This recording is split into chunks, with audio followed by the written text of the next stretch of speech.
Short কোশ্চেনে লম্বা answer লেখা বন্ধ করো। হয়তো তুমি সঠিক লিখবে তবুও ফুল নাম্বার পাবে না। 99% ছাত্ররা এই মিস্টেকটা করে। হয়তো 1 নম্বরের একটা প্রশ্ন দিয়েছে এবং সেই প্রশ্নটার উত্তর তারা 2 থেকে 3 লাইন লিখছে, সঠিক লিখলেও এক্সামিনার সেই পড়াটা পড়ে 100% নাম্বার দেয় না। যে রহস্যটা আমি শেয়ার করব সেটা খুবই গভীরে এবং খুবই গুরুত্বপূর্ণ প্রত্যেকটা ছাত্রের জন্য, তাই সম্পূর্ণ ভিডিওটা দেখো। যখন শর্ট কোশ্চেন দিয়েছে তখন প্রত্যেকটা শর্ট কোশ্চেনের একটা কিওয়ার্ড থাকে, সেই কিওয়ার্ডটাই হলো অ্যান্সার। এবার বিশেষ কিছু ক্ষেত্রে শুধু কিওয়ার্ডটা লিখলেই নাম্বার দিয়ে দেয়, কিন্তু অনেক ক্ষেত্রে সমগ্র লাইনটা লিখতে হয়, অর্থাৎ প্রশ্নটাকে ব্যাখ্যা করতে হয়, কিন্তু ওই ব্যাখ্যার মধ্যে যে কিওয়ার্ডটা অ্যান্সার হবে তার নিচে আন্ডারলাইন করতে হবে।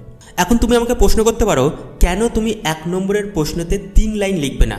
তার কারণ হচ্ছে, প্রথমত তোমার টাইম চলে যাবে, দ্বিতীয়ত যখন এক্সামিনার খাতাটা দেখবে তখন এক্সামিনার সমস্ত লাইন পড়ে না, কেবল স্ক্যান করে সমগ্র পৃষ্ঠার মাত্র 20 সেকেন্ড টাইম নেয় অ্যাভারেজ, এবং এই 20 সেকেন্ডের মধ্যে যখন অ্যান্সারটা না খুঁজে পায় তখন ম্যাক্সিমাম ক্ষেত্রে হাফ নাম্বার বা একদম নাম্বার না দিয়ে চলে যায়।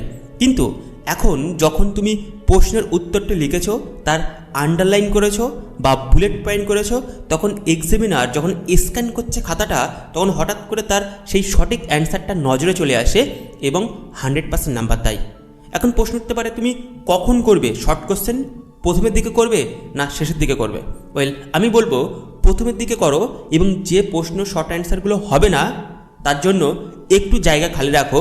যখনই মনে পড়বে লিখতে লিখতে তখনই আবার এসে ওই অ্যান্সারটা লিখে পরবর্তীতে চলে যাও। দেখা হচ্ছে নতুন দিন নতুন একটা সাইকোলজিতে।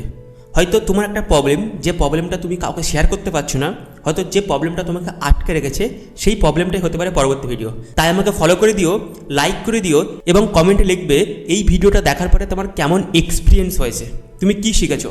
Have a great day, tata.